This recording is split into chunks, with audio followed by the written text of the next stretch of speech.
Hello students, welcome to my YouTube channel Sigma Classes for Physics and Maths। Students class 12 की physics का first chapter पढ़ रहे थे, उसमें हमने कुछ प्रूफ कराए थे। आज हम बोर्ड की परीक्षा को ध्यान में रखते हुए, जो कि बहुत ही जल्दी स्टार्ट होने वाली है, उसमें फिजिक्स का फर्स्ट चैप्टर से जो आने वाला सबसे इम्पोर्टेंट प्रूफ है गॉस का नियम, इसको समझेंगे, इसका निगमन करेंगे और उसको देखिए कैसे किया जाता है। गॉस का नियम, गॉस का नियम लिखने से पहले हमें वैद्युत फ्लक्स के बारे में मालूमात होना चाहिए। First of all electric flux जो है क्या होता है, वैद्युत फ्लक्स। वैद्युत फ्लक्स, इसकी डेफिनेशन देखो।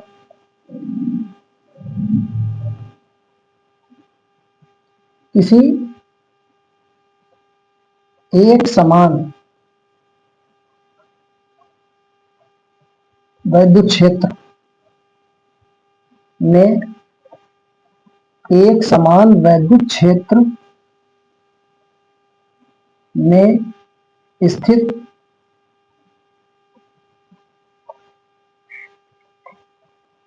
किसी पृष्ठ, एक समान वैद्युत क्षेत्र में स्थित किसी पृष्ठ से होकर, पृष्ठ से होकर अभिलंबवत गुजरने वाली बल रेखाओं की संख्या, गुजरने वाली वैद्युत बल रेखाओं की संख्या,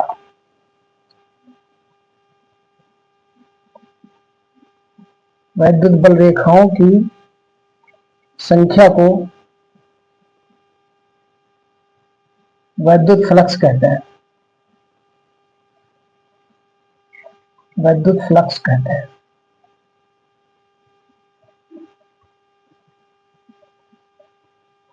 अब ये जो वैद्युत फ्लक्स है, इसे फाई ई से प्रदर्शित करते हैं।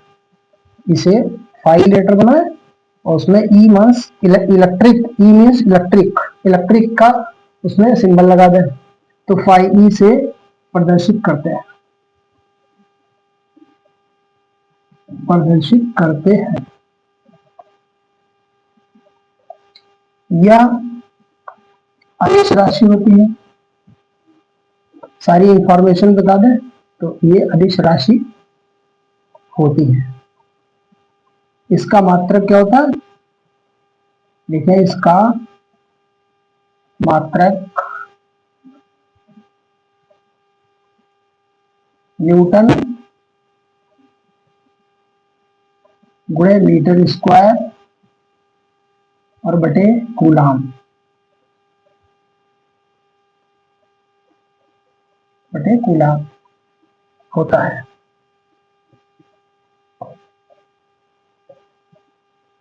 अब इसको जो है ये डेफिनेशन हो गई कि एक समान वैद्युत क्षेत्र में स्थित किसी पृष्ठ से होकर अभिलंबित गुजरने वाली वैद्युत बल रेखाओं की संख्या को वैद्युत फ्लक्स कहते हैं और फाई से प्रदर्शित करते हैं। यह अदिश राशि होती है। इसका मात्रक न्यूटन गुणे मीटर स्क्वायर बटे कूलाम होता है। अब देखो इसको निकालते कैसे हैं। मान लिया ये कोई पृष्ठ है, एक हमने पृष्ठ ले लिया और इस पृष्ठ से ये बल रेखाएं गुजर रही हैं, ये बल रेखा गुजर रही है, ठीक है।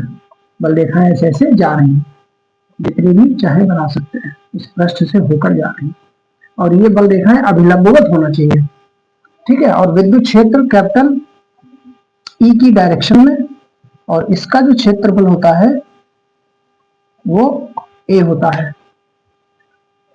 तो इस पूरे का क्षेत्रफल ए है। अगर हम लंब अवयव को ले लें तो उसे डी ए कहते हैं। तो इससे होकर के गुजरने वाली वैद्युत बल रेखाएं जो गुजरेंगी, तो देखो क्षेत्रफल पर डिपेंड कर रही है। अगर क्षेत्रफल ज्यादा होगा तो वैद्युत बल रेखाएं भी ज्यादा होंगी। और दूसरी फिजिकल क्वांटिटी क्या है, वो है वैद्युत क्षेत्र। तो दो चीजें हो गई। तो माना एक समान वैद्युत क्षेत्र एक समान विद्युत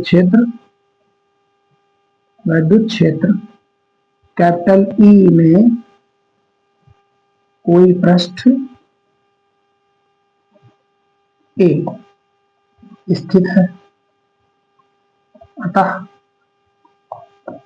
अतः फाई ई बराबर, ठीक है, बल्कि इसको लिखो डी फाई ई बराबर वेक्टर ई डॉट डी। तो ये क्षेत्रफल जो होगा लघु क्षेत्रफल अवयव डीए से बद्ध क्या होगा, ये फ्लक्स। इसको हम कहेंगे लघु क्षेत्रफल अवयव डीए से बद्ध फ्लक्स। डी फाई ई बराबर vector E dot vector D है। अगर हम पूरे क्षेत्रफल का निकालें तो पूरे क्षेत्रफल क्या क्या क्या हो जाएगा, डी हट जाएगा, फाई ई हो जाएगा, और उसमें जो है हम समाकलन का साइन लगा देंगे, ये vector E dot vector D.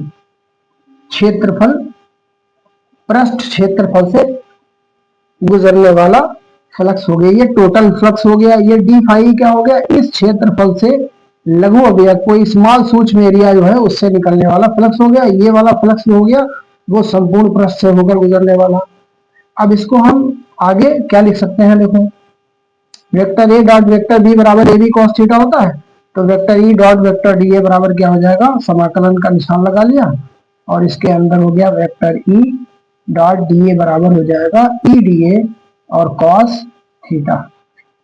और यहाँ पर थीटा क्या है, जिस डायरेक्शन में विद्युत क्षेत्र है उसी डायरेक्शन में बल रेखाएं निकल रही है, तो कोण क्या हो जाएगा, जीरो। थीटा बराबर जीरो होगा तो फिर थीटा बराबर जीरो पर क्या हो जाएगा, cos जीरो का मान क्या हो जाएगा, 1 हो जाएगा। तो फाई ई बराबर हो जाएगा समाकलन ई डी ए cos जीरो। तो ये कुल मिलाकर के क्या हो जाएगा, ई और डी ए का समाकलन क्या हो जाएगा, ए हो जाएगा, ये हो जाएगा। और अगर किसी कोण पर होगा तो थीटा पर दिखाया जाएगा। कोण इस तरीके से दिखाया जाएगा, अगर हम ये बल रेखाएं निकल रही हैं, ये हो गया, ये विद्युत क्षेत्र की डायरेक्शन हो गई ई की, और इसके साथ में ये थीटा कोण अगर बन रहा है, ये डी है, ये कोण अगर बन रहा है एन कैप एकांक अभिलंबवत वेक्टर एकांक जो है उसके साथ में कोण अगर बन रहा है विद्युत क्षेत्र के साथ में थीटा, तो ये कोण ई डी ए कॉस थीटा प्रदर्शित करेगा। तो इसको अगर ना भी बनाए तो हमने कोण थीटा ले लिया है तो उस पर चल जाएगा। तो इस तरीके से ये विद्युत फ्लक्स पता होना चाहिए। इसके बाद अब हम गॉस की प्रमेय को सिद्ध करेंगे। तो गॉस का नियम पहले लिखेंगे फिर उसको प्रूफ करेंगे।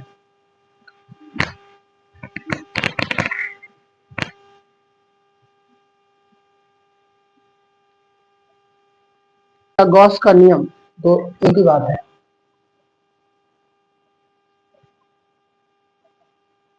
गॉस का नियम भी कहते हैं। तो गॉस का नियम यह है कि अगर हम कोई विद्युत क्षेत्र में पृष्ठ ले लेते हैं, कोई भी पृष्ठ ले लें, चाहे जिस आकार का हो, जैसा भी हो, कोई पृष्ठ ले लें, तो गॉस के नियम से उन्हीं के नाम पर इस पृष्ठ का गॉसियन पृष्ठ नाम रख दिया गया। क्या नाम है, गॉसियन पृष्ठ। तो इस पृष्ठ से जो बद्ध यानी इस पृष्ठ में उपस्थित जो आवेश है उस आवेश का एप्सिलॉन नॉट, इसको क्या कहते हैं, एप्सिलॉन नॉट। एप्सिलॉन नॉट जो होता है इसकी निर्वात की विद्युशीलता, उसके आवेश का 1 एप्सिलॉन नॉट गुना होता है। तो पहले परिभाषा लिख लें। इस नियम के अनुसार, इस नियम के अनुसार पहले नियम लिख लेते हैं। इस नियम के अनुसार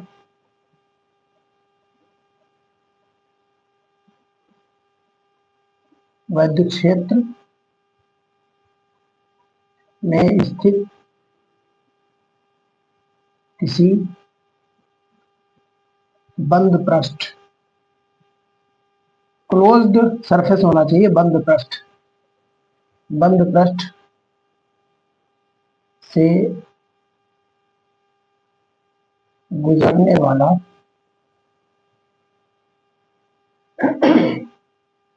विद्युत फ्लक्स, गुजरने वाला कितना गुजरेगा विद्युत फ्लक्स, गुजरने वाला विद्युत फ्लक्स उस पृष्ठ से बद्ध या उस पृष्ठ से होकर, उस पृष्ठ में स्थित आवेश, उस पृष्ठ से बद्ध संपूर्ण आवेश का 1/, बल्कि यहां पर लिखेंगे संपूर्ण आवेश Q का 1/ε0 गुना होता है। ये लिख लिया। अब उसके बाद फार्मूला लिख दें, अर्थात पाई ई बराबर क्यू गुना होता है ना, तो क्यू से गुणा कर दें 1/ε0, या इसको हम ऐसे लिख सकते हैं Q/ε0। तो ये हमें प्रूफ करना है, Q/ε0। ये गॉस की प्रमेय है, गॉस का नियम है। अब इसका निगमन करना पड़ेगा। कभी कभी एक नंबर में खाली कथन लिखने को आ जाता है, हम इसका निगमन करेंगे, बहुत इंपॉर्टेंट है, तो इसको जरूर रेडी कर लेना।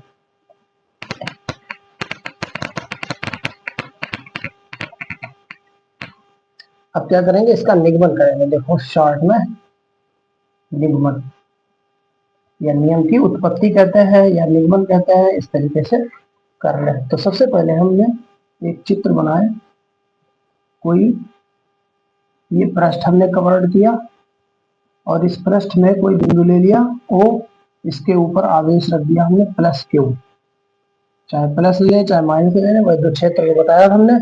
प्लस का आवेश लेते हैं तो बाहर की ओर होती है, माइनस का आवेश लेंगे तो अंदर की ओर होती है विद्युत क्षेत्र की तीव्रता। तो इससे हमने आवेश ले लिया इस पृष्ठ में, और इसका क्षेत्रफल जो होगा वो हमने मान लिया, पूरे क्षेत्रफल पृष्ठ का क्या है A मान लिया। अब इससे r दूरी पर एक पॉइंट हमने P ले लिया। तो इस P पॉइंट पर हमको निकालना है, क्या निकालना है, फ्लक्स निकालना है। और फ्लक्स जो निकालना है वो इस पूरे पृष्ठ से बद्ध निकालना है। तो हम क्या करते हैं, इसका गॉस का तरीका देखो क्या है, इसमें जहां पर हमें निकालना है उसमें उस जगह को छोटा सा पृष्ठ लेकर के सॉल्व करते हैं, क्योंकि छोटे का इंटीग्रेशन कर दे तो पूरा हो जाता है, किसी का पूरे का निकालना हो तो उसका इंटीग्रेट कर देते हैं, समाकलन कर देते हैं, यानी मैथ वाले ज्यादा इसको देखते हैं। तो इसमें हमने क्या किया, इस पॉइंट P के चारों ओर एक पृष्ठ ले लिया और इसका क्षेत्रफल जो होगा वो dA होगा, यानी कि बड़ा क्षेत्रफल जो होता है पूरा वो A माना जाता है, छोटे क्षेत्रफल को क्या कहते हैं, dA। बड़े वाले को A और छोटे वाले को dA से प्रदर्शित करते हैं। तो अभी हम छोटे से निकाल रहे हैं, तो देखो इसमें क्षेत्रफल हो गया, इसकी विद्युत क्षेत्र की दिशा जो है वो ये दिखा दो, क्योंकि सदिश राशि है ना तो दिशा दिखाना पड़ती है। और इस क्षेत्रफल के ऊपर हमने ये खींच दिया dA, ठीक है, ये खींच दिया। तो क्षेत्रफल जो है विद्युत क्षेत्र के साथ में कितना कोण बना रहा है, थीटा कोण बना रहा है।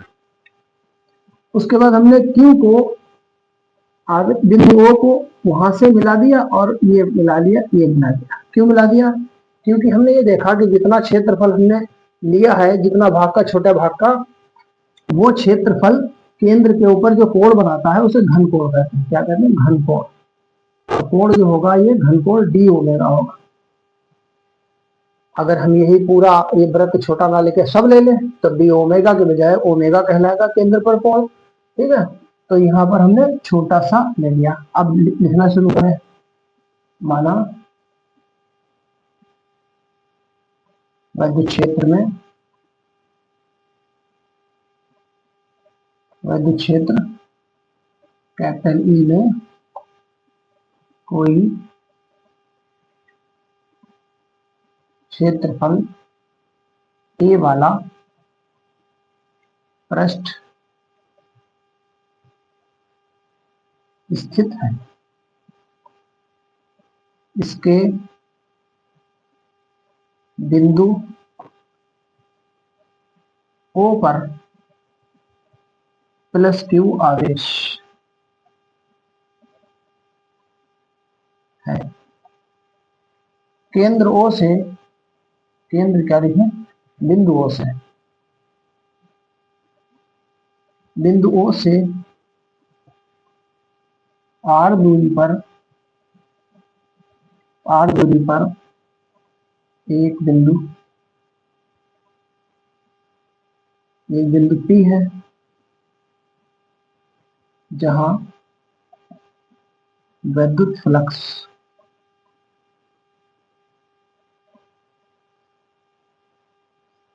फ्लक्स ज्ञात करना है।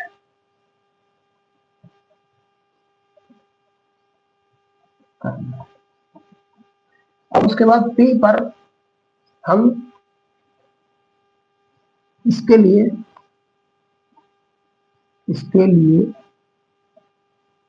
P के चारों ओर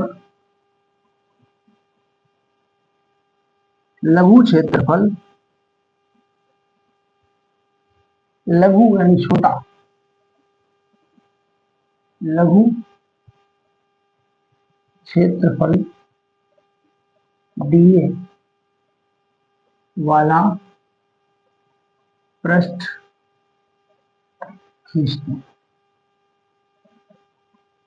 खींचते हैं। अतः अब क्या करेंगे, अब निकालेंगे P पर। सबसे पहले तो लघु क्षेत्रफल के कारण निकाल लो। लघु क्षेत्रफल dA के कारण E पर विद्युत फ्लक्स। अब क्षेत्रफल छोटा लिया है तो वहां फ्लक्स भी छोटा होगा। अगर पूरा क्षेत्रफल ले लेंगे तो फ्लक्स पूरे से गुजरने वाला फ्लक्स भाई ज्यादा होगा। जब क्षेत्रफल बड़ा होगा तो फ्लक्स भी ज्यादा होगा। हमने क्या किया, छोटे से क्षेत्रफल के लिए निकालने जा रहे हैं, तो फ्लक्स को हम फाई ई से कहते हैं, तो यहाँ पर डी फाई ई लिखा जाएगा। डी फाई ई बराबर क्या हो जाएगा, vector E dot, vector E dot D, vector E dot D बराबर हो जाएगा, वेक्टर डी लगा दी, ये सूत्र होता है इसका, वेक्टर ई डॉट वेक्टर डी बराबर हो जाएगा E D A cos theta. ठीक है, वेक्टर ई डॉट डी बराबर E D A cos theta. A dot B बराबर A B cos theta, E dot D बराबर A D A cos theta. ये theta इसलिए आ गया कि ये क्षेत्रफल और उसके विद्युत क्षेत्र के बीच में कोण थीटा है। थीटा कोण पर है, अगर जीरो कोण पर होगा तो कासने के जीरो का मान 1 होता है, खाली ई डी आएगा। ये तो हो गया केवल लघु अवयव के कारण क्षेत्रफल। अब इसमें हम वेक्टर विद्युत क्षेत्र ई का मान भी डाल सकते हैं। इसका मान क्या होता है, 1/4 pi epsilon not into Q बटे आर स्क्वायर, क्योंकि आर दूरी पर हमें निकालना है, तो ये हो गया, और गुणे डी ए कॉस थीटा, ये हो गया भाई डी फाई ई। अब हमको तो निकालना है पूरे पृष्ठ के कारण। हमने किसके कारण निकाला, क्षेत्रफल लघु यानी छोटा क्षेत्रफल डीए के कारण पी पर निकाला फ्लक्स है। हमें पूरे के कारण निकालना है, तो पूरे के कारण निकालने के लिए हमको क्या करना है, इसका समाकलन कर देना है। तो लिखा जाएगा संपूर्ण पृष्ठ से होकर गुजरने वाला वैद्युत फ्लक्स। कैसे निकलेगा वैद्युत फ्लक्स? हमें फाई ई निकालना है, तो फाई ई निकालने के लिए समाकलन के अंदर क्या कर देते हैं हम, डी फाई ई कर। क्या मतलब हुआ? समाकलन का सूत्र ही यही है कि अगर समाकलन में dx लिखा हो तो उसका समाकलन x हो जाता है, dt लिखा हो तो उसका समाकलन t हो जाता है, यानी कि d डिफरेंशिएशन हट जाता है समाकलन से। तो यहाँ पर डी फाई ई है, अगर इसका d हटा दो तो क्या बचेगा, फाई ई यही लिखा हुआ उसके बराबर। ओके, तो यहाँ पर हम डी फाई ई का मान डाल देते हैं जो अभी अभी निकाला, 1/4 pi epsilon not into Q बटे आर स्क्वायर गुणा डी ए कॉस थीटा, ये लिख दिया हमने। तो फाई ई हमारा आ रहा है। अब बताओ यहाँ पर क्या करेंगे हम, समाकलन के अंदर जो कांस्टेंट चीजें हैं वो निकाल दी जाती है। कांस्टेंट का मतलब जो स्थिर है। हमारा कोण छोटा बड़ा हो सकता है, विद्युत क्षेत्र एक समान विद्युत क्षेत्र माना जाता है। क्षेत्रफल हमने निश्चित ले लिया, इस क्षेत्रफल को हम घटा बढ़ा नहीं सकते। आवेश फिक्स कर दिया है, 4 पाई एप्सिलॉन नॉट ये कांस्टेंट होता है, तो ये कांस्टेंट वो कांस्टेंट, डिस्टेंस दूरी जो है वो भी ये निश्चित कर दी हमने, यहाँ पे निकाल रहे हैं, वहां नहीं निकाल सकते, जितना बड़ा बनाया है क्षेत्रफल उसी पर ले सकते हैं। तो ये सारी चीजें कांस्टेंट हैं। तो अब देखो यहाँ पर एक चीज और डाल देते हैं, यहाँ पर 1/4 pi epsilon not into Q भी लिख लेते हैं यहाँ पर, क्यू इंटू। अब क्या क्या बचा, देखो इसको समझना है कि क्या क्या बचा है। बचा है Q/4 पाई एप्सिलॉन नॉट लिख लिया, dA cos थीटा बटे आर स्क्वायर। चलो इसको एक बार लिख लेते हैं, dA cos थीटा बटे आर स्क्वायर। ये जो है इतना आया, इसको हमें याद रखना पड़ेगा। ये सूत्र होता है, ये जो केंद्र पे यहाँ पे O पर इस पृष्ठ को मिलाया है, तो ये केंद्र पर कोण बना है, तो ये बोला जाता है घन कोण। घन कोण स्टेरेडियन इसका मात्रक होता है। घन कोण डी ओमेगा बराबर होता है, ये पीछे क्लासों में हो चुका है फर्स्ट ईयर में, dA cos थीटा बटे आर स्क्वायर रखने पर। यहाँ पर रख दो dA cos थीटा की जगह पर, तो क्या हो जाएगा, फाई ई बराबर हो जाएगा समाकलन के अंदर Q बटे 4 pi epsilon not into D omega. ये पॉइंट हमें याद रखना पड़ेगा, ये डी ओमेगा के बराबर होता है, ये सूत्र है, याद रखना पड़ेगा। बस हो गया खत्म काम। अब बाहर निकाल दे इसको, Q/4 पाई एप्सिलॉन नॉट। तो समाकलन के अंदर क्या बचा, डी ओमेगा, ठीक है। तो ये हो गया पाई ई बराबर। अब Q/4 पाई एप्सिलॉन नॉट लिख लिया। अब डी ओमेगा जो है इसका समाकलन किया जा रहा है, इसका मतलब ओमेगा हो जाएगा। हमने बताया था ds का s, dt का t, डी फाई ई का फाई ई हो जाएगा, डी हट जाता है, ऐसे इसका क्या हो जाएगा, ओमेगा। तो वो जो ओमेगा होता है, ये ओमेगा संपूर्ण घनकोण होता है। बताओ, अच्छा हम लोग पृष्ठ के कारण निकाल रहे हैं, यानी पूरे पृष्ठ के कारण निकाल रहे हैं। अभी किसके कारण निकाल रहे थे, डीए के कारण निकाल रहे थे। अब क्या निकाल रहे हैं, संपूर्ण पृष्ठ से होकर, यानी इस पूरे पृष्ठ से होकर गुजरने वाला निकाल रहे हैं। तो कोण यहाँ पर डी ओमेगा है, अगर पूरा चक्कर ऐसे घुमा दें तो पूरे पृष्ठ के कारण पता क्या हो जाएगा, फार्मूला होता है ओमेगा बराबर 4 पाई स्टेरेडियन। कक्षा 11 में, क्लास 12 में पढ़ा था, 4 पाई स्टेरेडियन। ओमेगा का मान कितना होता है, 4 पाई, क्योंकि पूरे चारों तरफ पूरा पृष्ठ ले लिया है तो 4 पाई स्टेरेडियन होता है। तो 4 पाई से 4 पाई कट गया, तो ये हो जाएगा पाई ई बराबर Q/4 एप्सिलॉन नॉट। यही गॉस का नियम है, यही गॉस का नियम है। तो आज के लिए इतना ही। और गॉस का नियम बहुत इंपॉर्टेंट है, और इसके बेस जिसके ऊपर प्रूफ आगे और बड़े इंपॉर्टेंट है, तो वो प्रूफ भी करवाएंगे। ये 100% इंपॉर्टेंट है, ठीक है।